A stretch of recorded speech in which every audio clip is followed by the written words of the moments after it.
ഈ road roller ഇത് നമ്മൾ മുമ്പേ കണ്ടിരിക്കുന്നു.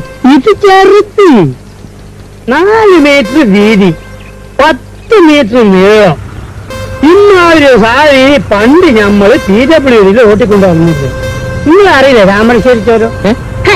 ഞമ്മള് താമരശ്ശേരി ചോരന്ന്. ഹായ്, അപ്പോൾ ഞാനിപ്പോ വേളി ഗ്രൗണ്ടിൽ നിൽക്കുകയാണ്. നമ്മൾ KR ഡ്രൈവിംഗ് സ്കൂളിൽ വന്നിട്ട് ഒരു ഹെവി ലൈസൻസ് എടുക്കാമെന്ന് വിചാരിച്ചിട്ട് വന്നതാണ്. ഹെവി അത് നമ്മുടെ KRന്റെ മുതലാളി എൻ്റെ കൂടെ ഉണ്ട്. ഇതാണ് നമ്മുടെ സ്വന്തം ചേട്ടൻ.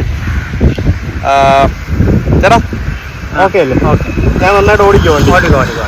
ടെസ്റ്റ് പാസ്സാവോ? പാസ്സാവും. ഇത് നടത്തുന്നു 40 കൊല്ലം ആവും. നമുക്ക് എത്ര ദിവസം വേണം ഒരു ടെസ്റ്റ് പാസ്സായി ഒന്ന് പഠിച്ചെടുത്ത് വരാൻ? ഒരു മാസം. ശരി, എന്തെങ്കിലും നമ്മുടെ ആരെങ്കിലും ഉണ്ടെങ്കിൽ ഉറപ്പായിട്ട് ചേട്ടനെ വിളിക്കും കേട്ടോ. ചേട്ടൻ്റെ നമ്പർ ഞാൻ അതിനകത്ത് കൊടുക്കും.